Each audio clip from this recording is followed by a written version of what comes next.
बिस्मिल्लाहिर्रहमानिर्रहीम अस्सलामु अलैकुम। प्रीवियस लेक्चर में हम लोगों ने डिस्पोजल के बारे में डिस्कशन की थी। आई होप के बड़ा इजी सा वो क्वेश्चन था और वो आप लोगों को समझ भी आ गया होगा। हमने reducing balance method, straight line method दोनों से ही डिस्पोजल के ऊपर क्या गेन या लॉस आता है उसको कैलकुलेट किया। उसके बाद मैंने आपको होम असाइनमेंट दी थी एग्जांपल नंबर 33 कॉम्प्रिहेंसिव एग्जांपल। अगर आप लोग देखें ना इस चैप्टर में अच्छी खासी आप लोगों को एग्जांपल नजर आएंगे। तो जैसे जैसे चैप्टर पढ़ते जाएंगे वैसे वैसे हम लोग साथ साथ कॉम्प्रिहेंसिव एग्जांपल भी सॉल्व करते जाएंगे।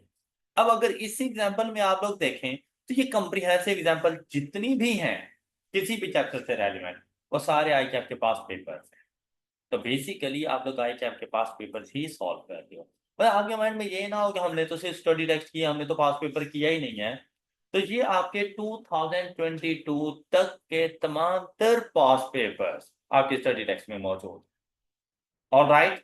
हाँ, उसके बाद वाले जो हैं वो अभी तक रिन्यू नहीं की इन्होंने। तो 23 और 24 के पास पेपर्स वो हम लोग इस सेशन में खुद कर लेंगे। अच्छा, अब चलें यहाँ पर इस क्वेश्चन को अगर आप लोग देखें तो देखिए नॉर्मल रूटीन से बड़ा हट के क्वेश्चन मिला आप लोगों को। तो आपका नॉन करंट एसिड ऐसा तो नहीं हो सकता ना कि सिर्फ आप लोगों के पास एक ही नॉन करंट एसिड्स हो। तो आपके पास मल्टीपल नॉन करंट एसिड्स मौजूद हो सकते हैं। अब क्या है कि ये क्वेश्चन मेरे पास कोई एमसीक्यू बेस तो आएगा नहीं। तो ये एक डिस्क्रिप्टिव फॉर्म में है। तो इसका सॉल्यूशन मैंने प्रिपेयर करना है। उसके लिए हम लोगों ने सबसे पहले पर रीड करनी होती है इसकी रिक्वायरमेंट। रिक्वायरमेंट जाएंगी हमारे मेन पेज के ऊपर, हमें मार्क्स इसके मिलने हैं। और क्या कुछ पूछा गया, कहते हैं pass journal entry to record disposal of the old plant. और डिस्पोजल की जर्नल एंट्री हम लोगों ने कल ही डिस्कस की थी प्रीवियस लेक्चर में। तो अगर ये अकाउंट कहता तो हम वो भी बना सकते थे, इसलिए जर्नल एंट्री मांगी हम जर्नल एंट्री भी दे सकते हैं। और अगर सिर्फ ये यहाँ पर कह देता कि मुझे कैलकुलेट करके दो प्रॉफिट और loss on disposal of fixed assets old plant, हम वो भी कैलकुलेट करके दे देते। ऑलराइट। वो चाहे अगर ऐसी बात करता तो चाहे हम लोग एसेट अकाउंट और डिस्पोजल अकाउंट के थ्रू जाएं, चाहे हम लोग जर्नल एंट्री, लेकिन R1 के अंदर ना जर्नल एंट्री को ज्यादा प्रेफर किया जाता है। R1 के अंदर जर्नल एंट्री को ज्यादा प्रेफर किया जाता है। हाँ, जिसके पास जरा भी नॉलेज ना हो जर्नल एंट्री का वो अकाउंट की फॉर्म में भी जा सकता है। आप दोनों भी कर सकते हो लेकिन प्रेफरेंस जर्नल एंट्री को दी जाए। ऑलराइट। अच्छा, सेकंड रिक्वायरमेंट क्या है, कहते हैं determine whether written down value of the fixed asset as at 31st December 2000। कि मेरे पास जितने भी फिक्स एसेट मौजूद हैं 31st दिसंबर 2017 को उनके रिटर्न डाउन वैल्यू क्या होगी। मतलब कि मुझे डेप्रिसिएशन एक्सपेंस भी उनके कैलकुलेट करने पड़ेंगे, मेरे पास कॉस्ट ऑफ एसेट भी मौजूद होने चाहिए। इस चीज को बताने के लिए आपने सबसे पहला काम क्वेश्चन को अच्छे तरीके से रीड किया करो। मतलब कुछ भी नहीं लिखना। सबसे पहले अपने पास रिक्वायरमेंट्स, रिक्वायरमेंट्स के बाद क्वेश्चन की जस्ट एक एक्टिव रीडिंग। पर ऐसा भी ना हो कि एक पैसिव रीडिंग हो कि पता ही नहीं चला लिखा हुआ क्या था। ऐसा ना हो, अदरवाइज वेस्टेज ऑफ टाइम है। अब आपने क्या किया, कहता forming information pertains to Rose Enterprises for the year ended 31 December 2017, acquisition of land and construction of a factory building. उसके बारे में डाटा गिवन है। कहते cost of freehold land purchase with old building structure. मतलब अक्सर आप लोग देखें ना, तो सुबह शहरों के अंदर की मैं आपको बात कर दूं तो आप लोगों को ना हो सकता है कि पीस ऑफ लैंड ना मिले। मतलब सिर्फ एक जमीन का टुकड़ा नहीं मिलेगा। कोई आपको सपोज घर बनाना है तो आप कह रहे हैं कि 5 मरले का प्लॉट मिल जाए, मे बी वो प्लॉट ना मिले। हाँ, वो एक ओल्ड स्ट्रक्चर के साथ जरूर मिल सकता है, एक पुरानी बिल्डिंग के साथ जरूर मिल सकता है। अब मसला क्या होता है कि भाई वो पुरानी बिल्डिंग आपके किसी काम की नहीं है, क्योंकि आपने तो उसके ऊपर अपना बिल्कुल न्यू मॉडर्न सा घर बनाना है। तो आप उस पुरानी बिल्डिंग को रिमूव करोगे वहां से, डिसमेंटल करोगे वहां से, तब जाके वो पीस ऑफ लैंड आपके यूज के काबिल हो सकता है। तो यहाँ पे वो क्या कहता है, cost of demolishing of the old building structure, वो हमारे पास ये आ गया। फिर हमारे पास बात क्या आई, प्रोसीड। अच्छा, ये जो है cost of demolishing of the old building structure, अब ये लैंड की कॉस्ट का पार्ट बनेगा या ये हमारे पास बिल्डिंग की कॉस्ट का पार्ट बनेगा। हाँ जी, लैंड, क्योंकि इससे पहले लैंड अवेलेबल फॉर यूज नहीं है। जब आप उसको डिमोलिश करेंगे तो लैंड अवेलेबल फॉर यूज होगी। और स्टैंडर्ड ने कह दिया था कि कोई भी ऐसा एसिड जो अवेलेबल फॉर यूज ना हो, उसको अवेलेबल फॉर यूज बनाने तक के तमाम तर एक्सपेंसेस कैपिटलाइज करने हैं। तो ये जो कॉस्ट है 1500, ये आपने लैंड की कॉस्ट में ऐड करनी है। ये बात समझ आ गई? फिर देखें, कहते हैं proceed from sale of scrap of land building. अब जो आप लोगों ने उसका सारा एक्सपेंस लैंड को चार्ज किया था, तो इसके ऊपर आने वाले सेल प्रोसीड इस एक्सपेंस में से कम कर दो। मतलब ये जो 250 है, तो आपका बेसिकली जो एक्सपेंस हुआ है वो तो 1250 का हुआ है, तो लैंड का पार्ट 1250 बना जाएगा। या यूं समझ लें 1500 ऐड कर देना है और 250 लेस कर देना। Got it? ये बिल्कुल ऐसे ही है जैसे हम लोगों ने टेस्टिंग कॉस्ट की बात की थी कि टेस्टिंग कॉस्ट का एक्सपेंस कैपिटलाइज कर देंगे, लेकिन अगर उस टाइम पे हमने कोई सैंपल यूनिट्स बनाए और सैंपल यूनिट सेल करके कुछ सेल प्रोसीड्स मिली, तो उसको नेट ऑफ कर। क्लियर? तो यहाँ पर भी बिल्कुल ऐसे ही है कि वो सैंपल के सेल प्रोसीड एक मिली, वो आप लोगों ने जाके लेस कर देनी है। बात क्लियर? नेक्स्ट कहते फी पे टू एबीसी ऑक्यूटाइज for site plan and drawing. किस चीज के लिए? बिल्डिंग के लिए। ये अब लैंड के लिए नहीं है, तो ये बिल्डिंग की कॉस्ट में जाएगा। फिर देखिए हमारे पास क्या आ रहा है, advance pay to quality construction QC for construction of the building, तो ये भी बिल्डिंग में ही जाएगा जो हमने उसको अमाउंट पे की। Further payment to QC, QC अब क्वालिटी कंस्ट्रक्शन, मतलब हमारा कॉन्ट्रैक्टर है जो हमारी वो बिल्डिंग बना रहा है, तो उसको तो जितनी भी अमाउंट पे करेंगे फॉर बिल्डिंग कर रहे हैं, हमेशा बिल्डिंग की कॉस्ट का पार्ट बन जाएगी। ऑलराइट, फिर क्या कहते हैं, कहते हैं acquisition and installation of new plant. अब उस लैंड को परचेज करके बिल्डिंग बना ली, फैक्ट्री तैयार हो गई, अब उसके लिए प्लांट परचेज किया, तो प्लांट को अलग से क्लासीफाई करना है। प्लांट के ऊपर कहता है 25% of the cost of plant paid in advance. ये जो 4000 हमने पे किया है, ये 4000 कॉस्ट ऑफ प्लांट नहीं है, ये जस्ट उसका 25% है। तो हम लोगों ने 100% अमाउंट दे, प्लांट को डेबिट 100% अमाउंट से किया जाएगा, चाहे पे 25% ही क्यों नहीं किया। तो हम इसके 100% अमाउंट को फाइंड करेंगे कि इसके 100% अमाउंट क्या है। हाँ, जो रिमेनिंग 75% होगा वो हमारी लाइबिलिटी बन जाएगी। Got it? लेकिन प्लांट डेबिट होगा अपनी 100% अमाउंट के साथ। ये एक कंफ्यूजिंग थी कि बच्चा 4000 को जाके ऐड कर देता है। नहीं, ऐसा नहीं होता। प्लांट जब भी हमारे पास आ जाएगा नॉन करंट एसिड, वो हमेशा अपनी 100% अमाउंट के साथ डेबिट होता है। हाँ, रिमेनिंग अमाउंट अगर कोई है तो वो पेएबल लायबिलिटी के तौर पे रिकॉर्ड हो जाएगी। फिर देखें, कहते हैं transportation cost and import charges direct expense है, प्लांट की कॉस्ट का पार्ट बन जाएगा। कॉस्ट ऑफ इंस्टॉलेशन प्लांट की कॉस्ट का पार्ट बन जाएगा। यहां तक किसी को कोई डाउट था? फिर देखें, अदर इंफॉर्मेशन में आए, कहते हैं जो फ्री होल्ड लैंड की आपको कॉस्ट बताई गई है कितनी, 25,000। इस 25,000 में ही कहता है कि भाई 2017 टू 18 प्रॉपर्टी टैक्स शामिल है, साथ में ट्रांसफर फी शामिल है, property tax of rupees 120,000 and transfer fee of rupees 850,000। भाई ये जो ट्रांसफर फी है ना, ये है लीगल चार्जेस और ये होते हैं वन टाइम चार्जेस। और जब तक आप ये ट्रांसफर फी पे नहीं करोगे, एसिड आपका नहीं हुआ, आप अपनी ऑनरशिप क्लेम नहीं कर सकते। तो ये मैंडेटरी है, ये जरूरी है, ये डायरेक्टली एक्सपेंस है और ये आपकी कॉस्ट ऑफ बिल लैंड का पार्ट है, डू नथिंग। Got it? लेकिन जो आपके पास आया प्रॉपर्टी टैक्स, तो यहां पर देखो तो वो कहते हैं 2017 टू 18 तक का प्रॉपर्टी टैक्स है, मतलब 18 टू 19 का अलग से पे करूंगा, 19 टू 20 का अलग से पे करूंगा। हमेशा याद रखिए, पीरियोडिक कॉस्ट कभी भी कॉस्ट ऑफ एसिड का पार्ट नहीं बन, ये पीरियोडिक कॉस्ट है। तो आप लोगों ने अक्सर देखा होगा, अपनी एसिड को सिक्योर करने के लिए हम लोगों ने इंश्योरेंस करवाई हुई होती है, इंश्योरेंस प्रीमियम पर एनम पे कर रहे होते हैं। इंश्योरेंस कभी भी कॉस्ट ऑफ एसिड का पार्ट नहीं बनती, एनुअल इंश्योरेंस कभी भी कॉस्ट ऑफ एसिड का पार्ट नहीं बनती। क्यों? क्योंकि जैसे मैंने एनुअल बोला, पीरियोडिक कॉस्ट हो गई है। ऑलराइट, प्रॉपर्टी टैक्स, हर साल मुझे अपने एसिड के ऊपर प्रॉपर्टी टैक्स पे करना पड़ता है, तो वो भी एक पीरियोडिक कॉस्ट है, उसका एक्विजिशन ऑफ एसिड से कोई ताल्लुक नहीं होता। बात क्लियर? तो ये आप लोगों ने स्किप करना था और ये आपके एसिड में शामिल है। तो आपने अपने लैंड की कॉस्ट में से प्रॉपर्टी टैक्स माइनस कर दें। Got it? ये बात सबको समझ आ गई? अच्छा नेक्स्ट देखें, क्लियर है ना सबको?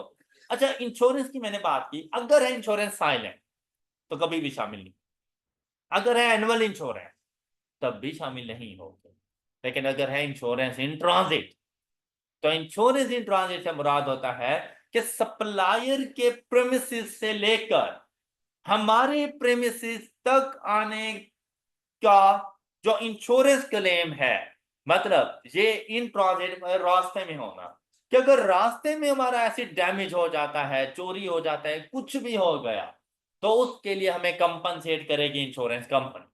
तो ये एक मैंडेटरी एक्सपेंस है और ये वन टाइम है, ये एनुअल बेसिस पे नहीं जाता।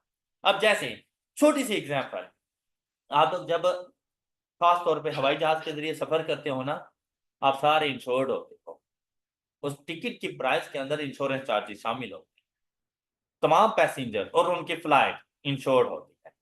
कहीं इन केस अगर एक फ्लाइट को कुछ भी हो जाता है ना, इंश्योरेंस कंपनी वाले जिम्मेदार होते हैं, वो उस एयरलाइंस को उस जहाज की पेमेंट करते हैं अगर किसी तरह से वो डैमेज हो जाता है तो वो सारे इस तरह के इंश्योर्ड हैं। इसी तरह से जो बड़ी बड़ी ट्रांसपोर्टेशन कंपनीज हैं, जैसे आप फैशन मूवर्स को देखते हो, ये भी जब अपनी गाड़ी निकलवाते हैं इंश्योरेंस कंपनी से, इनका ये जो रूट है, ये वन टाइम के भाई सुबह यहाँ से इस्लामाबाद जा रहे हैं, इस्लामाबाद जाने तक 4 से 5 घंटे लगने हैं, 4 से 5 घंटे के लिए उनकी गाड़ी इंश्योर्ड होती है।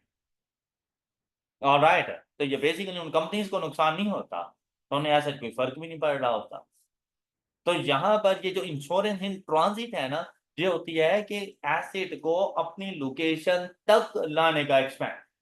तो स्टैंडर्ड ने तो वादे कह दिया था कि भाई लोकेशन तक लाने के तमाम तरह एक्सपेंसेस को कैपिटलाइज कर देना, तो इंश्योरेंस इन ट्रांजिट कैपिटलाइज हो, ऑलराइट, जबकि annual insurance expense out. Done? अच्छा, आपको ये चीज अब समझ आ गई। फर्स्ट पॉइंट, फर्स्ट पॉइंट में हमने क्या करना है, property tax cost of land का पार्ट है, नहीं होना चाहिए, हम लेस करते हैं। क्लियर? अच्छा आप लोग गौर कर रहे हो कि मैं अभी तक सोल्यूशन लिख नहीं रहा, लेकिन मैं डिस्कस जरूर कर रहा हूं। यही काम आपने अपने साथ करना है कि जब आप लोग क्वेश्चन पढ़ रहे हो, आप अपने खुद के टीचर बन जाना और खुद को समझाना, इस पॉइंट को मैंने ऐड करना है, इसको लेस करना है, ये आएगा, इसको इग्नोर करना है, इसकी क्या कैलकुलेशन हो सकती है, ये अपने माइंड में उसी टाइम पे सोच देगा, आपको अकाउंटिंग फिंगर टिप्स भी आ जाएगी और आपको पता चल, एंड तक पहुंचे आपको ये पता चल जाएगा कि सोल्यूशन बनाना कैसे है। ऑलराइट, अच्छा फिर मतलब ऐसे खाम खाम में नहीं पढ़ लेना, डिसीजन इधर ही ले लिया करो पढ़ते हुए कि इसके साथ मैंने करना क्या है। अब जब सोल्यूशन की तरफ जाएंगे ना, सोल्यूशन में हमें टाइम नहीं लगेगा, विद इन फ्यू मिनट्स आपका सोल्यूशन प्रिपेयर होता है। लेकिन अगर आपने इसको अच्छे से पढ़ा हुआ ना हो, सोल्यूशन पे आपको बहुत ज्यादा टाइम लग जाएगा और सोल्यूशन कभी कंप्लीट भी नहीं होगा। ऑलराइट, फिर देखो यहाँ पे फैक्ट्री बिल्डिंग की बात करता है, it was available for use from 1st July 2017. The final invoice of rupees 19 million is still on पे। अब देखिए कॉस्ट ऑफ बिल्डिंग ऊपर कुछ बताई उसने, वो अमाउंट थी 6,000 and 35,000 जो हम पे कर चुके, वो तो हमने कैपिटलाइज कर दिया था, लेकिन जो अभी तक अनपेड है ये भी कॉस्ट ऑफ बिल्डिंग में ऐड कर देंगे और साथ में एसिड को 1 जुलाई से डेप्रिशिएट करना शुरू कर, क्योंकि अवेलेबल फॉर यूज हो चुका है। क्लियर? फिर देखें, कहते हैं ट्रांसपोर्टेशन एंड पोर्ट चार्जेस कहीं पे नजर आए थे आपको? ये देखें कितने, 1250। उस टाइम पे हमने क्या डिसाइड किया था कि भाई इन्होंने ऐड हो जाना है। अच्छा अब देखें, अगर सपोज कुछ स्टूडेंट ऐसे होते हैं जो स्टार्ट से सोल्यूशन बनाना शुरू कर देते हैं, अब जैसे हमने डिस्कस किया था कि transportation and import charges cost of acid का पार्ट बन जाएंगे, तो और हम बना चुके, तो यहाँ पे एडजस्टमेंट्स आ गई हैं। अब अगर जब मैं एक मतलब पढ़ा हुआ होगा, दोबारा जाऊंगा सोल्यूशन बनाने, मुझे पता नहीं होगा कि भाई इसके अंदर कोई प्रॉब्लम है, कोई चीज ऐड लेस करनी है मैंने, तो वो एडजस्टमेंट मेरे जहन में आ जाएगी कि भाई मैंने वो फुल अमाउंट नहीं लेके जानी, उसमें कोई एडजस्टमेंट्स है। क्या एडजस्टमेंट्स है? कहते हैं of the plant include annual fire insurance premium, बस यहीं पे क्लिक हो गया, भाई ये तो एक्सपेंस आउट है। अब अगर मैं 1250 का ऐड कर चुका था, तो मुझे यहाँ पे नीचे जाके फिर से लेस करना पड़ेगा वो, कि भाई ये गलती से हो गया, माफी भी मांगनी पड़ेगी कि भाई ये गलती से मैंने एसेट को ओवरस्टेट कर दिया। फिर साथ में क्या कहता है, कहते हैं इंश्योरेंस इन ट्रांजिट भी है। हमने कहा इट्स गुड, ये तो होनी चाहिए। तो क्या करना है, तो अपने ट्रांसपोर्टेशन एंड इंपोर्ट चार्जेस में से 350 लेस कर देंगे। Got it? बात क्लियर है सब बच्चों को? नेक्स्ट देखिएगा, कहते हैं the plant started operations on 1 अगस्त 2017। भाई बिल्डिंग की बात खत्म हो गई है, प्लांट की बात है। इसने ऑपरेशन कब स्टार्ट किए? 1 अगस्त को। कहते हैं remaining amount was paid on 31 अगस्त। तो रिमेनिंग अमाउंट कितनी? वो जो 75%, क्योंकि हमने अभी तक 25% पे। कोई बात नहीं है, जब मर्जी पे करो, लेकिन क्या फिर डेप्रिशिएट भी 31 अगस्त से करो? नहीं, जब अवेलेबल फॉर यूज हुआ 1 अगस्त से डेप्रिशिएट करना शुरू कर देंगे हम उसको। क्लियर? नेक्स्ट देखिएगा, कहते old plant was sold on 1 सितंबर 2017। मतलब इससे पहले भी हमारे पास कोई प्लांट रखा हुआ था जिसको हमने सेल कर दिया इस डेट पर, तो मतलब 1 सितंबर तक तो डेप्रिशिएट होगा। हाँ, अच्छा फिर क्या कहता है, at its return down value plus at its return down value plus 20%। Means that कि भाई at the time of disposal, अगर उसकी WDV मतलब मेरी बुक्स में जो उसकी कैरिंग अमाउंट है, अगर वो 100 रुपए है, तो मैंने उसके 120 रुपए में सेल। ऑलराइट, तो मतलब लॉस तो नहीं हुआ, गेन हो गया मुझे। अब ये देखना पड़ेगा कि एसिड की WDV क्या है। जब मुझे एसिड की WDV का पता चल जाएगा, तो मुझे सेल प्रोसीड्स का पता चल जाएगा, उसका मल्टीप्लाइड बाय 120% कर दूंगा, 1.2। ऑलराइट, तो इसने हमें क्या बताया, कहता है the plant was purchase on 1 April 2015 at a cost of rupees 8.5 million. तो भाई 8.5 मिलियन मैंने 1 अप्रैल 2015 को परचेज किया, तो मुझे इसको डेप्रिशिएट करना पड़ेगा। इसकी कैमुलेटेड डेप्रिसिएशन फाइंड करूंगा कहां से? डेट ऑफ एक्विजिशन से कहां तक? डेट ऑफ डिस्पोजल तक। इसकी कैमुलेटेड डेप्रिसिएशन फाइंड करो। तो जब कैमुलेटेड डेप्रिसिएशन फाइंड हो जाएगी, तो फिर WDV फाइंड करना मेरे लिए मसला नहीं। बात क्लियर? फिर देखें क्या कहते हैं, कहते हैं बिल्डिंग एंड प्लांट। मेरे पास तो 3 एसेट्स हैं, कौन कौन से? Land, building and plant. लेकिन बात किसकी कर रहे हैं? बिल्डिंग एंड प्लांट और डेप्रिशिएटेड, मींस दैट लैंड को डेप्रिशिएट नहीं करना, और depreciated at the rate of 5% and 10%। मतलब बिल्डिंग को डेप्रिशिएट करना है at the rate of 5%, plan को डेप्रिशिएट करना है एट द रेट ऑफ 10%। अब WDV मेथड भी हो सकता है और स्ट्रेट लाइन मेथड भी हो सकता है। तो उसने क्या कहा, using reducing balance method. Alright, अब देखिए अगर हम बात करें बिल्डिंग की, प्लांट की, तो उनका तो फर्स्ट ईयर है, एम आई राइट? तो चाहे स्ट्रेट लाइन मेथड है चाहे रिड्यूसिंग बैलेंस मेथड है, कोई फर्क नहीं पड़ता फर्स्ट ईयर। बात मेरी समझ आई है? फर्स्ट ईयर के अंदर स्ट्रेट लाइन मेथड है चाहे रिड्यूसिंग बैलेंस मेथड है, कोई फर्क नहीं पड़ता। ये फर्क आता है सब्सिक्वेंट ईयर्स के अंदर, यहाँ पे कोई फर्क नहीं आता। हाँ, ये अलग बात है कि वो जो डिस्पोजल की क्यूमुलेटिव डेप्रिसिएशन फाइंड करनी है, उस पे फर्क आ सकता था। तो इसलिए हम कौन सा मेथड यूज करेंगे? Reducing balance method. पहली रिक्वायरमेंट क्या, क्वेश्चन की पहली रिक्वायरमेंट क्या? अब क्वेश्चन अच्छे से पढ़ लिया।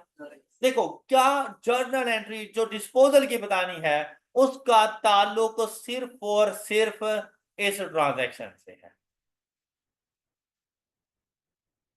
एम आई राइट? क्या इसके अलावा पूरे क्वेश्चन में इसका कोई ताल्लुक है? भाई सर रेलिवेंट अगर 3 नंबर भी हुए ना, तो कंफर्म वो 3 नंबर आप लोग दे सकते। ऑलराइट, मींस दैट अगर कुछ भी नहीं आता था ना, इतना हो सकता था, ये काम हम लोग कर सकते। अच्छा, अब इसको कैसे जाके करना था?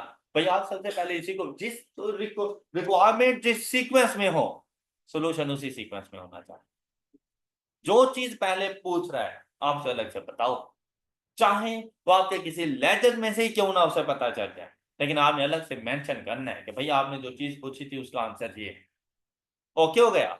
अब हमने क्या करना है, सबसे पहला काम क्वेश्चन मतलब आपने सोल्यूशन अब इस तरह से प्रिपेयर करना होगा।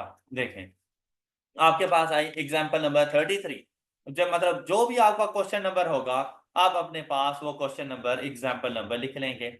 हम लोग कर रहे हैं चैप्टर नंबर 3, उसमें हम लोग एग्जांपल सॉल्व कर रहे हैं 30। अच्छा पेपर में ना बिल्कुल ऐसे ही आपने करना है कि क्वेश्चन नंबर जो भी वो क्वेश्चन नंबर हो आपने एक मरतबा लिखना है अलग से। अब इसकी दो रिक्वायरमेंट्स थी। फर्स्ट रिक्वायरमेंट आपके पास क्या आएगी, अब ये आपको जरा प्रेजेंटेशन का पता चल रहा है। फर्स्ट रिक्वायरमेंट क्या है, कहते हैं journal entry to record disposal of the old plant. तो हम लोग यहां पे लिख लेंगे जर्नल एंट्री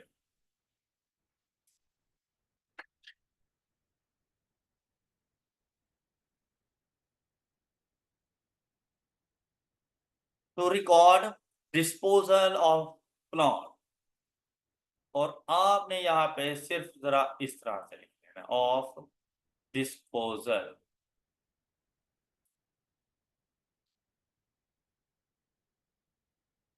अब आ रहे हैं जर्नल एंट्री की तरफ।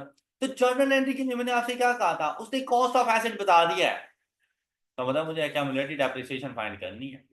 ओके, और मैंने आपसे कहा था जब भी जर्नल एंट्री लिखने लगो 3 लाइनें ये छोड़ दो, चौथी लाइन पे जाकर आप लोगों ने प्लांट को डिस्पोज कर देना है।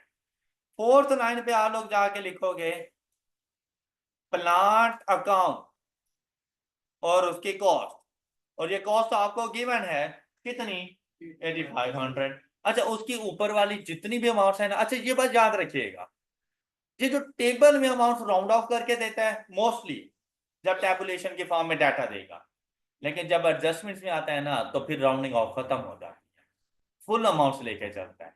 तो आपने इस बात का ख्याल रखना है कि उसने क्या राउंडिंग ऑफ दी है, तो आपने भी सेम वही राउंडिंग ऑफ करनी है जो क्वेश्चन में उसने की। अगर वो राउंडिंग ऑफ नहीं कर रहा आपने नहीं करना। ऑलराइट, तो अगर आप लोग और करें तभी वो राउंडिंग ऑफ पे यहां पे वैसे चल रहा है। ओके, अब चाहें तो आप राउंडिंग ऑफ आप भी कर लें। ऑलराइट, क्या करें या ना करें, कोई एक चीज आप डिसाइड कर लिया करो, तो फिर ना ये थोड़ा बहुत पॉइंट्स का डिफरेंस कोई डिफरेंस नहीं होता, मतलब वो कोई मिस्टेक नहीं होती कि पॉइंट 16 आपने लिख दिया और 17 आना था, ये कोई एरर नहीं है। ऑलराइट, तो हम लोग यहाँ पे लिख लेंगे all amounts in rupees 1000। Start question के स्टार्ट में ही बता दो और अमाउंट्स इन रुपीज 1000। अब कहीं पर भी ये चीज अब डिस्क्लोज करने की जरूरत नहीं है, स्टार्ट में ही बता दिया करो कि हम लोग अपने अमाउंट्स की क्या राउंडिंग ऑफ लेने लगे। अब यहां पे चलेंगे तब एसिड की कॉस्ट कितनी रिकॉर्ड करेंगे हम लोग 8500। हमें राइट। अच्छा फिर देखें, फिर क्या चीज यहां पर आएगी एक्यूमुलेटेड डेप्रिसिएशन। क्या आपको पता है क्या है वर्किंग वन। ऑलराइट, क्योंकि क्वेश्चन में तो कहीं भी नहीं गिवन, मैंने कैलकुलेट करनी है, कैलकुलेट करनी है तो वर्किंग का रेफरेंस दे। साथ में मैंने उसे बताना है सेल प्रोसीड्स।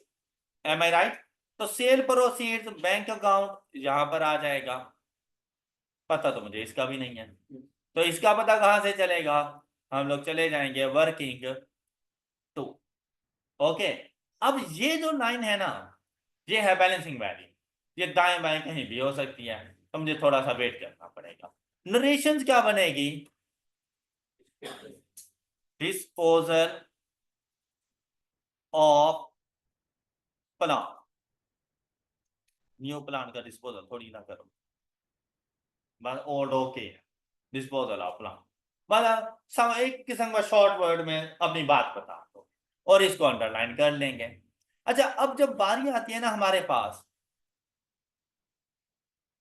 वर्किंग नोट्स की, तो कुछ बच्चे ये समझते हैं कि जैसे ऑप्शन ए और बी करने के बाद सारे वर्किंग नोट्स देंगे, तो ये जरूरी नहीं। आप ऑप्शन ए का आंसर करें, उससे रेलिवेंट अगर कोई वर्किंग नोट्स हैं उसी के नीचे बना। ऑलराइट, ऑप्शन ए का आंसर करते हुए अब मुझे जरूरत पड़ी क्यूमुलेटिव डेप्रिसिएशन की, मुझे जरूरत पड़ी भाई सेल प्रोसीड्स क्या है। मैं ऐसा नहीं है कि ऑप्शन बी का वेट करूंगा कि वो मैं सारा लिख लूं उसके बाद जाके लिखूं, नहीं। ऑप्शन ए के लिए वर्किंग नोटिस के नीचे आप बना। क्लियर। आप लोग यहां पर आए और अपने साथ उसे फौरन बताएं भाई ये वो चीज है जो आपने पूछी थी, उन्हें जानना थी। साथ में से कहें कि भाई इसका आंसर करने के लिए मेरे पास स्पोर्टिंग में आ रही है वर्किंग। ये उसी पेज के मतलब आपके पास लाने पाते जगह बच जाएगी, वर्किंग्स के लिए पेज चेंज करने की जरूरत नहीं है, उसी के नीचे आप लोग वर्किंग कर लिया करेंगे। अब वर्किंग में आपसे बताएं कि भाई ये वर्किंग 1 है मेरे पास, और वर्किंग 1 क्या आ रही है हमारे पास, working 1 accumulated depreciation of plant। जी, कैसे फाइंड करेंगे, डेट ऑफ परचेज क्या है। अच्छा इसके लिए मैथड ना कुछ यूं लिख लिया करें कि भाई यहां पर ये जरा अमाउंट्स को कॉलम लगा दे जब रिड्यूसिंग बैलेंस मेथड हो, तो आप इस फॉर्मेट में जरा चला करें।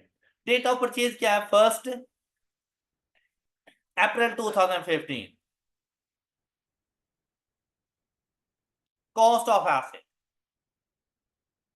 8500, अकाउंटिंग ईयर एंड कब हो रहा है आपका, 31 दिसंबर, 15 पे पहुंचे, यहां पर एसेट को डेप्रिशिएट कर दो, डेप्रिसिएशन एक्सपेंस। अच्छा तो ये डेप्रिसिएशन एक्सपेंस कैसे आएगा आपके पास, ये देख साथ में ये वर्किंग 8500 मल्टीप्लाइड बाय प्लांट है 10% मल्टीप्लाइड बाय 9/5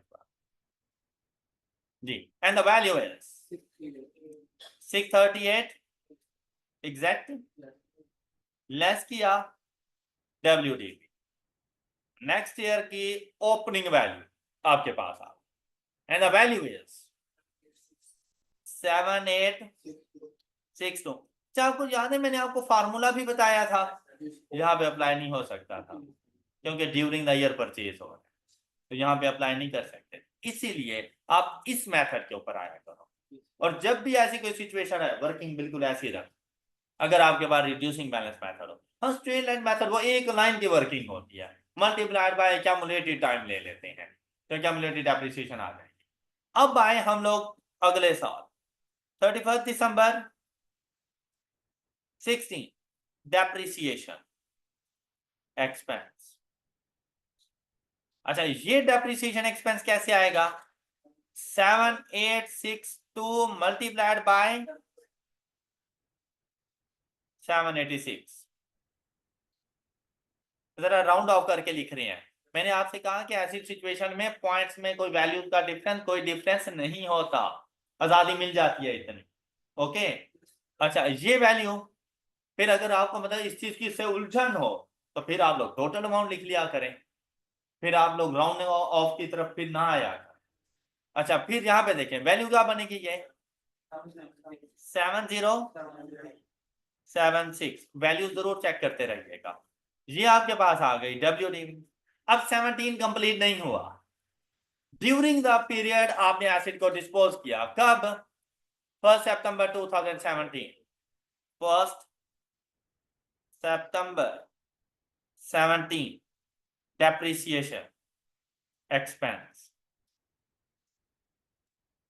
हाँ जी, अब देखिए मैं इस डेप्रिसिएशन एक्सपेंस की भी साथ में वर्किंग उसे बता रहा हूं, ये चीज बहुत पॉजिटिव इंपैक्ट लेकर आएगी अगर आप लोग अपने पेजेस के ऊपर भी ऐसी प्रेजेंटेशन देते हैं तो बहुत पॉजिटिव इंपैक्ट लेकर आती है। मतलब पेपर देखते ही उसका दिल करता है यार मैं 2-3 नंबर तो इसको वैसे इजाफी दे, उसका पता होता है कि यार अगर कोई बंदा इतनी अच्छी प्रेजेंटेशन बना सकता है तो उसको कुछ आता है, तो उसने इतनी अच्छी प्रेजेंटेशन बनाई है, ओके। और जिस तरह आप लोग लिख कर आते हैं, अगर वही पेपर मैं आपसे 2 माह बाद कहूं कि ये पढ़ के सुनाना, आप लोग पहले तो उसे गालियां निकालेंगे कि ये लिखा किसने अगर ऊपर आपका नाम ना हो तो, और पढ़ा आपसे भी नहीं जाना। फिर जब आपको बताया जाएगा भाई ये आपका कारनामा है, फिर वो गालियां वापसी ले लेते हो, ऐसा है ना। तो थोड़ा सा ना ख्याल किया करें। अब यहाँ पे देखें 70 मल्टीप्लाइड बाय 8/12, 9 ना कर देना, 9 का स्टार्ट था, 8/12, द वैल्यू इज 472, एग्जैक्ट क्या आ रही थी 1 पॉइंट समथिंग। तो ऊपर वाले क्वेश्चन को जो राउंड ऑफ किया था इसमें एडजस्ट हो जाता है, कहीं पे राउंडिंग अप हो रही होती है, कहीं पे राउंडिंग डाउन हो रही होती है, तो वो उन चीजों को मिटिगेट कर देते हैं। क्लियर? 472। तो आपके पास WDV क्या आएगी? हाँ जी, the WDV of the asset is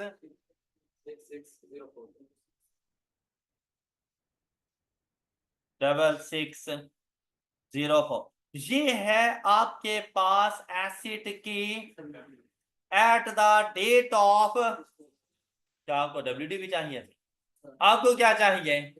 तो अब एक्यूमुलेटेड डेप्रिसिएशन आपके पास कैसे आएगी? Accumulated depreciation is equal to cost कितनी थी minus WDV at the date of disposal. तो अब तक कितना एसेट डेप्रिशिएट हो चुका? 1896। ये जाके यहां पे लिखते हैं 1896। किसी को इशू? अब आप लोग जाएंगे अपनी वर्किंग टू की तरफ। वर्किंग टू क्या? Sale proceeds.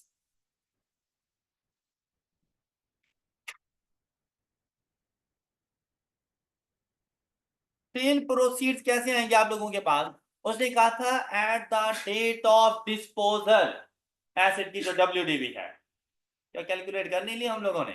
अच्छा, कितनी है एसेट की WDV? 660। कहां से पता चला आपको? क्या क्वेश्चन में गिवन थी? नहीं, कहां से पता चला? तो लिखो इधर कि भाई ये वर्किंग वन को जाके जाएंगे। ऑलराइट, मल्टीप्लाइड बाय 1.2 या 120%, क्योंकि हम लोगों ने 20% एक्स्ट्रा पे दिया है ना, तो फिर 100 में वो परसेंटेज ऐड हो जाती है। अगर ये 20% लेस पर हम लोग सेल कर रहे होते तो मल्टीप्लाइड बाय 80%, 100 में से लेस करके आते। क्लियर?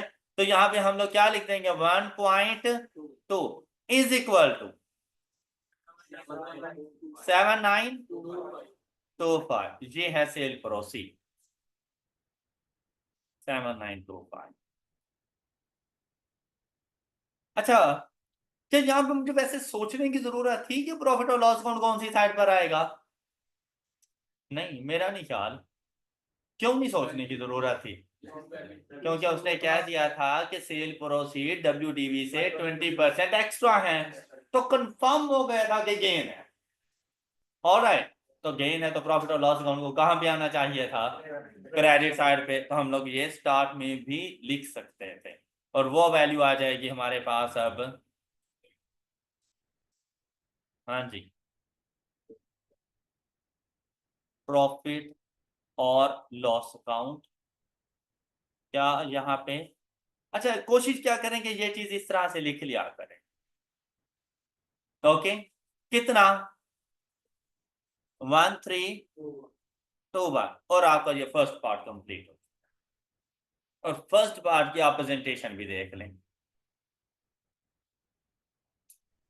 ऑलराइट, अच्छा, जब आप लोग आते हैं ना इधर, भाई यहाँ पर सिर्फ और सिर्फ आंसर मैच किया करो कि कहीं मेरे कोई गलती तो नहीं कर दी। वह ये देखो 1321 आ गया, बस बिल्कुल ठीक है। बस ये, ऐसा नहीं है कि इसको कॉपी करने लग जाओ, ऐसा नहीं है कि सॉल्यूशन जैसे इसने बना कर दिया हम वैसे ही बना कर रहे हैं, नहीं ऐसा नहीं करना। आप अपनी मर्जी का सॉल्यूशन बना के दें। ओके हो गई? अच्छा, अब मैं आपको बताता हूँ सेकंड पार्ट उसने क्या कहा था, written down value of the fix assets, part B में। तो ये देखें इसकी प्रेजेंटेशन क्या बनेगी। देखिए, अगर आप मेरे साथ 2-4 क्वेश्चन इसी तरह सॉल्व कर लोगे ना, आपको ये पता चल जाएगा कि क्वेश्चन सॉल्व कैसे करना है। तो और उसके लिए सबसे पहली चीज, भाई बुक के सॉल्यूशन को छोड़ दे। बुक का सॉल्यूशन सिर्फ एंड रिजल्ट जाके चेक करना है कि क्या वैल्यूज जो मैंने फाइंड किए हैं क्या उसकी वही है। रूट नहीं देखेंगे कि वो किस रूट से जा रहा है और हम किस रूट से जा रहे हैं। क्लियर? अच्छा, अब हमने क्या बताना था पार्ट बी के अंदर, W D V of assets. Alright. अच्छा, मेरे पास क्या एक एसिड है? नहीं, ज्यादा एसिड्स हैं। ऐसे ही है ना? कितने ज्यादा एसिड्स हैं? 3 एसिड्स हैं। तो सॉल्यूशन बनेगा, ये देखें, लैंड, बिल्डिंग,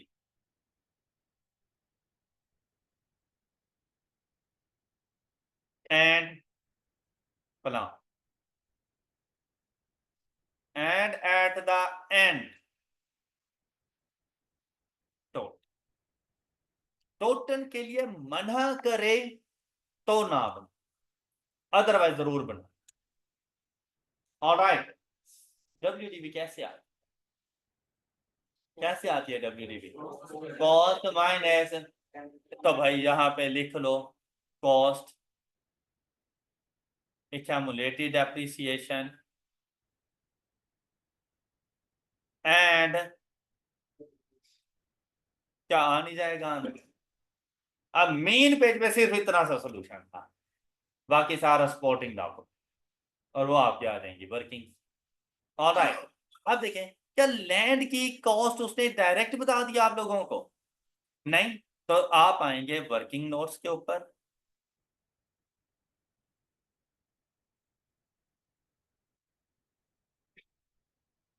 सबसे पहली वर्किंग, वर्किंग 1, क्या चीज? Cost of land. ओके हो गया? अब देखो, कभी भी होम असाइनमेंट दूं ना, आप लोग बेसिकली फेलियर की पहला स्टेप कि जैसे सॉल्यूशन देख, आप कभी भी क्वेश्चन नहीं सॉल्व कर पाओ, और ये समझ लो कि आप 50 से 49 पर आ गए, फिर आदत हो जाती है, फिर वो 48 47 पे आ जाते हैं। लेकिन अगर सिर्फ क्वेश्चन पढ़ के सॉल्यूशन को इग्नोर कर दिया ना, कि आपके सामने मौजूद था, भाई वहां पे ना थोड़ा सा सब्र करने की जरूरत थी। क्या मैक्सिमम गलत कर देते बस, लेकिन बहुत कुछ नया भी सीख के जाते। आपको पता चलता, ओह यार यहाँ पे ये पॉइंट मैंने स्किप कर दिया था, वो गलती आप जिंदगी में कभी दोबारा नहीं करने वाले थे। तो अभी गलत या सही हमारे लिए मतलब नहीं रखता, अभी के लिए क्वेश्चन का सॉल्व करना हमारे लिए मतलब रखता है। तो एग्जाम में भी 100% तो मैं नहीं सॉल्व करने वाला। एग्जाम में ऐसा कभी भी नहीं होने वाला कि कोई क्वेश्चन आया और 100/100 आपका ठीक हो जाना है, नहीं। लेकिन वहां पर भी एरर्स होने हैं, लेकिन क्या काफी सारे एरर्स करके आऊं या एक दो करूं? तो उसके लिए भाई यहाँ पे प्रैक्टिस करेंगे तो वहां पे एरर्स कम हो, अदरवाइज एरर्स पे एरर होते जाएंगे। अब जब ऐसे ही आप सॉल्यूशन ओपन करके देख लेते हो ना, समझ लेना आप कुछ नहीं करने वाले, फिर पेपर पास करना बहुत मुश्किल था। तो चाहे एक भी क्वेश्चन क्यों ना हो होम असाइनमेंट में, लेकिन ऐसे करो जैसे आई कैप में ये क्वेश्चन आया हुआ है और आप एग्जाम सेंटर में और इसका सोल्यूशन नहीं है आपके पास, वैसा क्वेश्चन सॉल्व करके लाओ, मतलब इसके सोल्यूशन से बिल्कुल हट के पता चले यार वाकई आपकी अपनी मेहनत। ओके। अच्छा, अब जैसे ही इधर आए कॉस्ट ऑफ लैंड के ऊपर, तो डाटा तो अब आपने सारा पढ़ा हुआ था, आपको पता चला सबसे पहले मैंने क्या लिखना है, cost of freehold land. अच्छा, ये नहीं है सारा लिखने बैठ जाओ, नहीं भाई, थोड़ा इजी इजी छोटे छोटे सेंटेंस लिख लो। कॉस्ट इधर आ जाएगा हमारे, रुपीस वगैरह ऐसे लिखने की जरूरत नहीं है, ऊपर ही हम लोगों ने लिख लिया था। तो हम लोग कॉस्ट ऑफ लैंड के लिए सबसे पहली चीज लेकर आएंगे इसकी कॉस्ट, कॉस्ट ऑफ लैंड। अच्छा, अब अगर आप लोग देखें कॉस्ट ऑफ लैंड कितनी है, 25,000, तो उसी टाइम पे माइंड ने क्लिक किया कि यार इसमें एडजस्टमेंट से मेरे पास एडजस्टमेंट नंबर 1। अब आपके पास दो ऑप्शन, कि आपने क्या करना है, जैसे ही आपने कॉस्ट ऑफ लैंड लिखी, आप ब्रैकेट में 25,000 और उसमें से लेस कर दो प्रॉपर्टी टैक्स ऑफ ₹120। ये याद रखना कि 120,000 ना कर देना, क्योंकि ऊपर वाली अमाउंट इन ₹1000, 120, और जो अमाउंट आए वो सामने लिख लो। एक मेथड ये है। दूसरा, कि cost of land as it is लिख लो 25,000, अगली लाइन पे माइनस कर दो less property tax of ₹120। Okay, मतलब ये अब आप पे डिपेंड करता है कि आपने किस तरह से इसको लेके चलना है, दोनों ही एक्सेप्टेबल। ये है कि सेकंड वाले में क्लैरिटी कुछ ज्यादा आ जाएगी, फर्स्ट वाले में वैसी क्लैरिटी नहीं। तो हम लोग ये देखें, यहां पे लिख देंगे कॉस्ट ऑफ लैंड, सपोज हमने यहां पे लिख दिया 25,000। अब हम लोग जाएंगे लेस प्रॉपर्टी टैक्स।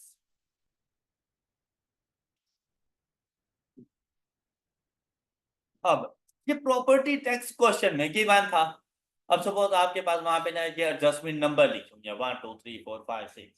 हाँ, अब आपने क्या करना है, यहाँ पर बता दो कि भाई इसका पता एडजस्टमेंट नंबर 1 से चल, ऑलराइट, और जाकर 120 इसमें से लेस कर दो।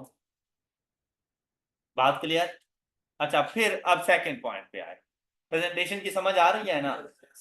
नेक्स्ट देखो, अब एडजस्टमेंट में अगर आप लोग गौर करें ना, तो लैंड से रेलिवेंट एसेट कोई और बात नहीं थी, है ना?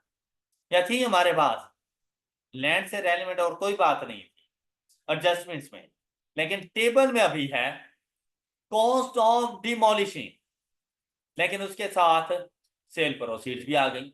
अब यहां पर भी दो ऑप्शन है, या तो पहले कॉस्ट ऑफ डिमोलिशिंग सारी की सारी ऐड कर दो, फिर उसमें से proceeds from sale of scrap ये आप लोगों ने लेस कर देने हैं, या एग्जैक्ट नेट अमाउंट जाके लिख दो नेट कॉस्ट ऑफ डिमोलिश, लेकिन नेट का फिर वर्ड लगा लेना कि भाई मैं लेस करने के बाद लिखता। ओके, हो गई बात? किस तरह से चलना है? क्लैरिटी के साथ। तो ये देखें दोनों ही एक्सेप्टेबल हैं, लेकिन भाई रेफरेंस हर हाल में देना होता है हम लोगों को। अब जब मैं यहां पे चलूंगा तो यहां पे हम लोग लिख लेते हैं कॉस्ट ऑफ डिमोलिश,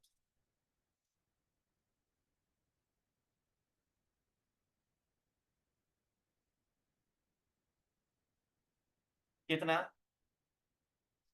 1500, और लेस proceeds from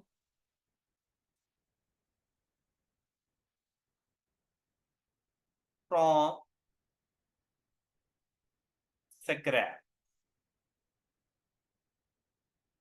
और कितना आया? तो आप इस तरह ये देखें, ऐसे कर लें। बात क्लियर?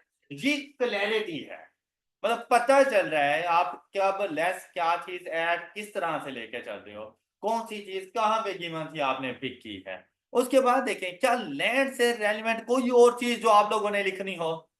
नहीं। पॉइंट 1 में उसने आपको रजिस्ट्रेशन फी भी कही थी, ट्रांसफर फी, भाई वो पहले ही 25,000 का पार्ट है, उसको कुछ भी नहीं करना था। ऑलराइट, ये नहीं कि आप ट्रांसफर फी जाके पहले लिख लो, ऐसा नहीं है, दोबारा नहीं लिख, डुअल नहीं लिख देनी उसको। अब जाकर आप कॉस्ट ऑफ लैंड बता दो, तो लैंड की कॉस्ट आपके पास क्या आ रही है? 26,130। अब फौरन से जाकर इसको लिखो 26,130, कहां से पता चला? Working one, no accumulated appreciation and the WDV of the asset is, और लैंड का पोर्शन कंप्लीट हो। ओके, हो गई बात? अच्छा, अब यहां पर कोई हार्ड एंड फास्ट रूल नहीं था कि पहले बिल्डिंग ही करो। भाई आपको लगा कि बिल्डिंग टफ टाइम दे रही है, पहले प्लांट कर लो, क्योंकि हर किसी के इंडिविजुअल मार्क्स हैं, कंबाइंड मार्क्स नहीं है। कैंड पे उसने ये ग्रैंड टोटल चेक करने मैच कर गया तो 5 नंबर पक्के ना किया तो सारा कैंसर, ऐसा बिल्कुल भी नहीं है। स्टेप बाय स्टेप आपको मार्क्स मिलते हैं, हर वैल्यू लिखने के आपको मार्क्स। ओके, तो अब वैसे नेक्स्ट बाय रूल मेरे पास बिल्डिंग आ रहा है तो मेरे लिए तो कुछ मुश्किल नहीं है, लेकिन मैं आपके लिए बता रहा हूं कि अगर आपको कभी लगे कोई ऐसा एसेट जिसकी वैल्यू डिटरमिन करना थोड़ा सा टफ टाइम ले जाएगा, भाई उसको for the time being skip कर दो, अगले एसेट पे चले जाओ। और फिर सपोज कि आपको लगा कि नहीं इतने अपने रिक्वायर्ड टाइम से ज्यादा टाइम ले जाना है, भाई उसको उधर ही छोड़ दो, अगले क्वेश्चन पे चले जाओ। ओके, और ये हिम्मत आपके अंदर होनी चाहिए कि किसी भी क्वेश्चन को आप 60-70% सॉल्व करने के बाद अगले क्वेश्चन पे जाने की हिम्मत रखते हैं। अगर आप उसकी कंप्लीशन पे बैठ गए, समझ लेना फेल हो चुके और अब आपको कोई नहीं रोक सकता। और अगर आप लोगों में ये हिम्मत पैदा हो गई कि एक क्वेश्चन आपने 70% तक कर लिया, आपको लगा कि अब ये टाइम ज्यादा लेगा, मार्क्स कम देगा, और आप अगले क्वेश्चन पे चले गए, कॉन्फिडेंस में बैठ जाओ, पेपर पास हो जाएगा। क्योंकि अगर वही 10 मिनट आप पुराने क्वेश्चन को देते तो मे भी वो आपको 2 नंबर देता एक्स्ट्रा, लेकिन वही 10 मिनट आप किसी न्यू क्वेश्चन को दे दो तो आपको 5 से 6 नंबर दे जाएगा, आपका पेपर पास हो जाए। तो कभी भी कंप्लीशन के ऊपर ना बैठना। 80% का क्वेश्चन बिल्कुल सही से सॉल्व जल्दी से हो जाता है। 80 to 100% का जो आपका सफर होता है ना, ये बड़ा कठिन सफर होता है, ये बड़ा मुश्किल सफर है, इसने टाइम बहुत ज्यादा लेना है, मार्क्स नहीं देने। तो इस वजह से move to next question. Alright, जब आपको लगे कि आप पेपर के 9 क्वेश्चंस कंप्लीट कर चुके हैं, आपकी नोटबुक उस पर मौजूद हैं और अभी भी टाइम रहता है, तब वापसी आओ कि भाई आप कंप्लीट किसको करो, किसके बारे में सोचो। लेकिन ये याद रखना, पेपर पास हो चुका है। लेकिन अगर आप लोग 2 क्वेश्चन इसीलिए छोड़कर आ गए कि आपके पास टाइम नहीं बचा, क्योंकि आपने एक्स्ट्रा टाइम किसी और क्वेश्चन को दे दिया था, पेपर फेल है, आप 40 की लाइन में रह जाए। तो आपने हमेशा 100% पेपर अटेम्प्ट करना है। मतलब अगर 9 क्वेश्चन है तो 9 के 9 करने हैं, लेकिन हर क्वेश्चन 100% अटेम्प्ट करना ये जरूरी नहीं। मेरी बात पे किया आप लोगों ने? क्वेश्चन नहीं स्किप करके आना। हाँ, क्वेश्चन 70 to 80% करके आए हो, ये एक्सेप्टेबल है। लेकिन अगर एक क्वेश्चन टोटली स्किप करके आ गए और वही क्वेश्चन उसका फेवरेट हुआ, उसे आपको पास नहीं होने देना। क्लियर? आगे देखो, अब बिल्डिंग के ऊपर गए, वर्किंग नंबर 2।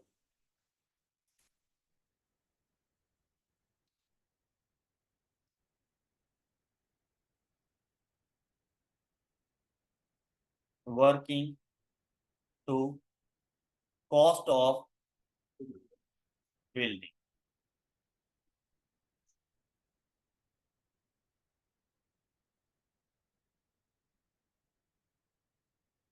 हाँ जी, कॉस्ट ऑफ बिल्डिंग में क्या क्या चीजें शामिल करेंगे, ये देखें। अब तो सीक्वेंस के साथ देखें तो फर्स्ट वाले 2 पॉइंट्स हो गए थे, तो 3 पॉइंट्स हो गए थे। सबसे पहले कौन सी चीज आ रही है? तो for side plan and drawings वगैरह। तो ये सारा लिखने की जरूरत नहीं है, आप लिखते हैं आर्किटेक्ट फी, तो बस वो जाके 800। अच्छा, इसमें किसी किस्म का कोई पॉइंट था? तो सारी की सारी डायरेक्ट कॉस्ट है, कॉस्ट ऑफ बिल्डिंग का पार्ट बननी चाहिए। तो हम लोग लिखेंगे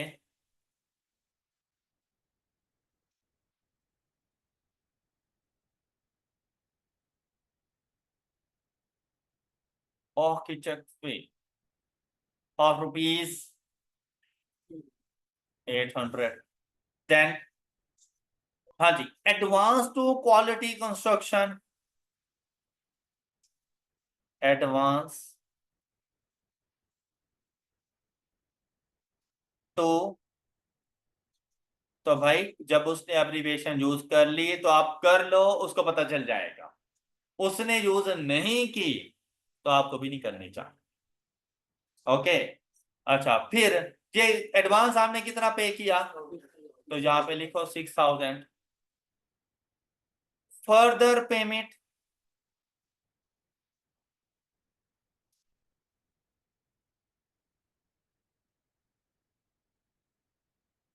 जी फर्दर पेमेंट कितनी हुई, किसको की?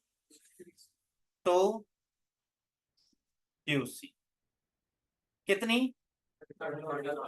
35,000।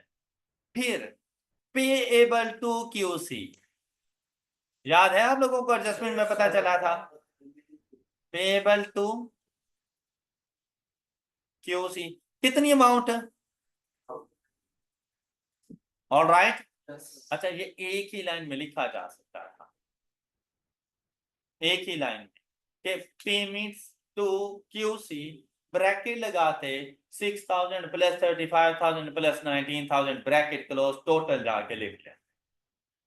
ओके, कर सकते थे ऐसा, लेकिन जिस तरह उसने अलग अलग बताया हुआ था हमने वो ऐड करते गए, वैसे ही बेस्ट प्रेजेंटेशन है। क्लियर? अच्छा, इसके बाद देखें, अब ये फर्स्ट वाला टेबल हमारा कंप्लीट हो गया, एम आई राइट? तो एडजस्टमेंट्स में गए तो यहां से पता चल गया कि हम लोगों ने ये 19,000 भी रिकॉर्ड कर लिया। क्या इसके अलावा किसी किस्म का कोई बिल्डिंग से ताल्लुक रखता है कोई चीज जो कॉस्ट में आ रही हो? तो जाओ, कॉस्ट ऑफ बिल्डिंग का आपको पता चल गया है, and the total value is of rupees 608। Cost of building जाके रिकॉर्ड करो, 608 कहां से पता चला? तो सामने लिख दो इसके वर्किंग 2। ऑलराइट। अच्छा, अब इसका डेप्रिसिएशन, भाई इसकी कैलकुलेटेड डेप्रिसिएशन बेसिकली इसके इसी साल की डेप्रिसिएशन एक्सपेंस है। ओके, तो फर्स्ट ईयर है ना अभी इसका, तो सिंपल था इसको फाइंड करना। वर्किंग 3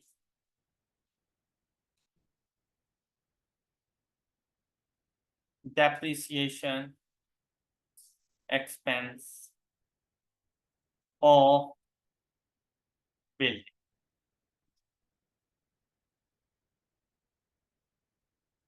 अच्छा, ये कोई मुश्किल चीज थी आप लोगों के लिए? क्या करना था? 608 multiplied by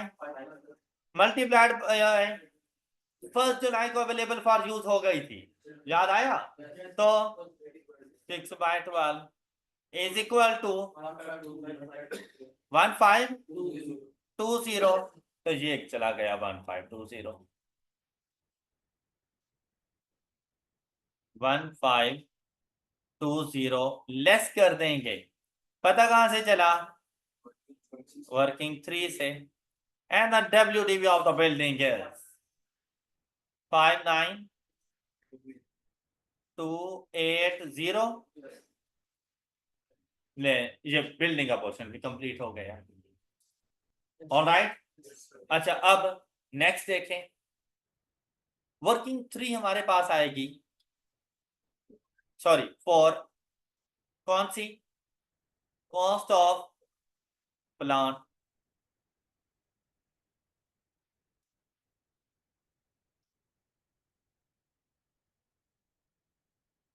cost of plant, और इसका डाटा गिवन है हमें थर्ड पॉइंट के अंदर।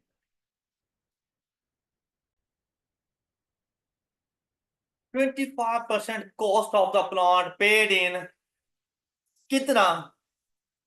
अच्छा, आप इसको इस तरह लिख सकते हो, 25% पेड इन एडवांस। भाई इसने तो कैपिटलाइज होना ही है, लेकिन 75% अभी पेएबल है, वो 75% पेएबल भी कैपिटलाइज होगा।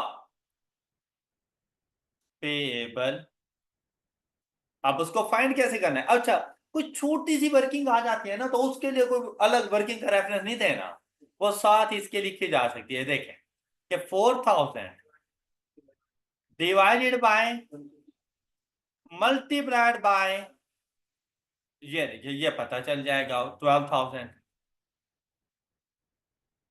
अब ये टोटल आपके प्लांट की कॉस्ट क्या थी? बेसिकली 16,000, उसका 25% 4,000 आपने पे कर दिया था, 12,000 अभी पेएबल है। कब पे करोगे? 31 अगस्त को उसने बता दिया था। ओके, अच्छा, तो मतलब ये आपकी फिर फाइनेंशियल पोजीशन में लायबिलिटी बन जाएगी? हाँ, नहीं बनेगी, लायबिलिटी नहीं बनेगी, क्योंकि उससे पहले ही पे करने जा रहे हो। फाइनेंशियल पोजीशन तो 31 दिसंबर को बनाओगे, और उससे पहले आपने ये पे कर देनी है, तो लायबिलिटी क्यों बनेगी?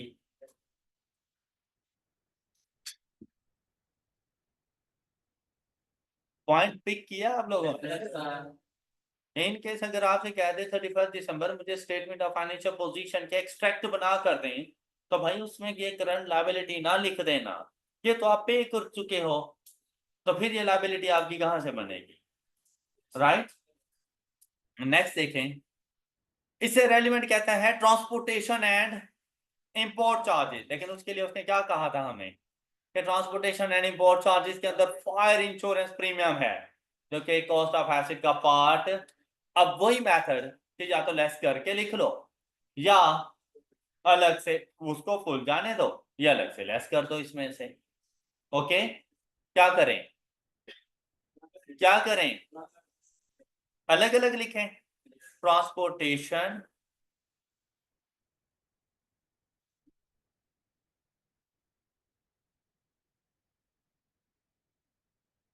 And import charges.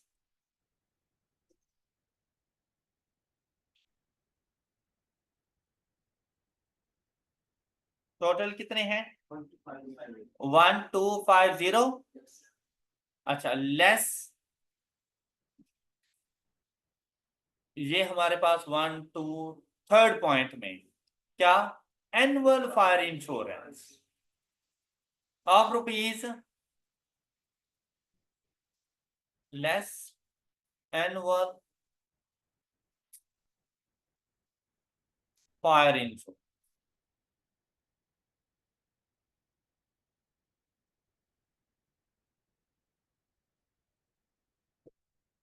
कहां से पता चला? एडजस्टमेंट 3 से। कितने? और ये कॉस्ट ऑफ एसिड का पार्ट नहीं होने, और ये पहले से शामिल है इसलिए लेस कर। ओके, इसके अलावा कोई और पॉइंट? प्लांट स्टार्ट किया 1 अगस्त को और रिमेनिंग पे कर देंगे 31 अगस्त को, ऑलराइट, अवेलेबल फॉर यूज 1 अगस्त, यहां से डेप्रिशिएट करेंगे तो कुछ भी और कैपिटलाइज नहीं होना, तो cost of asset is 16900। Installation है अभी कहां पे है? Oh so cost of installation 400।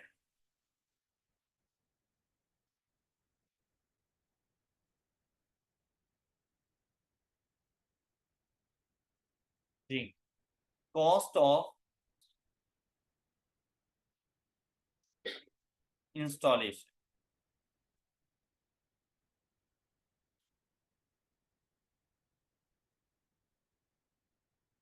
400। हाँ जी, अब आपके पास टोटल कॉस्ट क्या बन गई? 17300। ये जाके लिखेंगे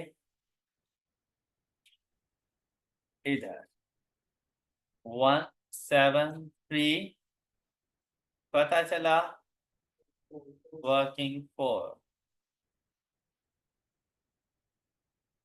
और वर्किंग 5 में जाकर हम कैलकुलेट करेंगे डेप्रिसिएशन एक्सपेंस ऑफ प्लांट। कितना? 17300 मल्टीप्लाइड बाय 1 अगस्त से, तो 5/12, द वैल्यू इज 721। बस, तो मेरे पास ओल्ड प्लांट भी तो था ना, वो 1 सितंबर तक डेप्रिशिएट तो हुआ होगा ना, लेकिन एक्यूमुलेटेड डेप्रिसिएशन में उसने नहीं डिस्पोज हो चुका है। मैं यहाँ पे प्रॉफिट और लॉस अकाउंट का एक्सट्रैक्ट नहीं बता रहा, मैं उसे depreciation expense for the year नहीं बता रहा। मैंने तो ये देखना है ना कि भाई मेरी स्टेटमेंट ऑफ फाइनेंशियल पोजीशन में किसने जाना है, तो जो एसिड मौजूद है डेप्रिसिएशन एक्सपेंस भी उसी का जाएगा, ऑलराइट। हाँ, अगर मैं यहाँ पे प्रॉफिट और लॉस अकाउंट का एक्सट्रैक्ट बता रहा होता, तो ऐसी सिचुएशन में मैं जो एसिड प्लांट मैंने डिस्पोज किया उसका डेप्रिसिएशन एक्सपेंस भी मैं लेकर आता।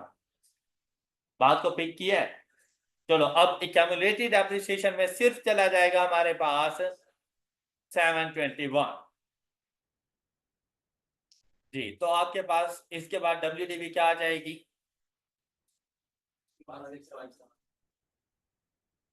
1679। और ये भाई वर्किंग अगर बनाते हो तो रेफरेंस देना मस्ट हो जाता है। ऑलराइट, अब टोटल का कॉलम बनाना भाई कोई मुश्किल बात नहीं थी, हर किसी की कॉस्ट को ऐड करो।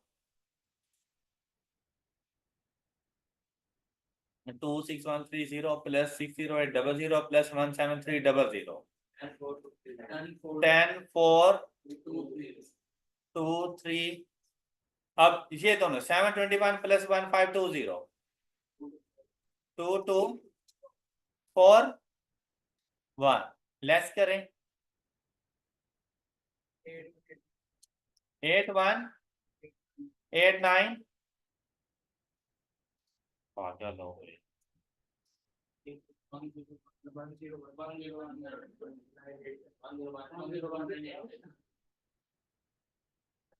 101989। और अगर इन तमाम की WDVs भी ऐड कर लो तब भी सेम बन रहा है, cost minus total accumulated depreciation तब भी ये सेम आंसर आएगा। और ये है आपके पास पार्ट बी का सॉल्यूशन। अच्छा अब जरा इसका सॉल्यूशन ये देखें, यहाँ पर हमने सिर्फ इधर क्या चेक करना था, देखिए इसने देखिए कितना वो ट्रिकी सा बना दिया इधर सारा, एंड पर पहुंचे WDV। अब देखें क्या हमने लैंड के लिए यही वैल्यू रखी हुई है 26130, क्या मेरे पास बिल्डिंग की 59280 वैल्यू आ रही है? ये देखो 59280। क्या मेरे पास प्लांट के लिए 16579 आ रहा है? बस क्या बात है, क्वेश्चन ठीक है। और ये इसका सोल्यूशन। ऑलराइट, ये होती है हैप्पीनेस। ये नहीं है कि भाई आप लोग उठे आग और पता चला तो भाई ये क्वेश्चन का सॉल्यूशन बना के जाना है, छापे मार, कुछ भी नहीं समझ आता। अब मेरे ख्याल से हमने अपना काम ज्यादा इजी किया है, मुझे ऐसा लगता है आपका काम किया हुआ ज्यादा इजी है। बस आपने मंजिल सबकी एक है, WDV तो फाइंड करनी थी, उसके लिए क्या चीज चाहिए थी? कॉस्ट और एक्यूमुलेटेड डेप्रिसिएशन, बस उसी का रेफरेंस हो। अब ये चीजें फाइंड करनी थी सारी वर्किंग में डाल दो। Got it? चलो आई होप कि आपको ये वाला क्वेश्चन अच्छे तरीके से समझ आ चुका है।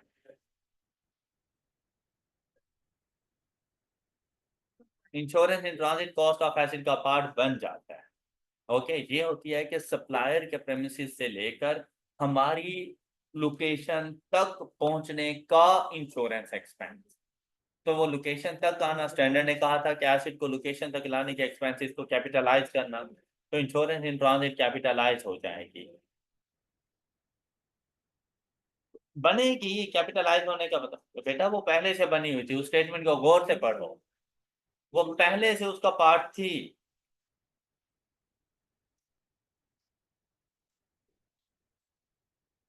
अच्छा आप लोगों ने ना अब एग्जाम्पल नंबर 35 ये सॉल्व करके आना। ये जर्नल एंट्रीज हैं, ये बचपन में आप लोगों ने पढ़ी हुई हैं, इजीली आपको समझ आ जाएंगी। तो एग्जाम्पल नंबर 35 आप लोगों ने सॉल्व करके लानी है। ओके, और आप फिर एग्जाम्पल नंबर 36 भी करना चाहेंगे, चलें वो भी कर लीजिएगा। Example number 35 and example number 36 ये आप लोगों के होम असाइनमेंट है। That's all for today. अपना बहुत सा ख्याल रखिए। अल्लाह हाफिज।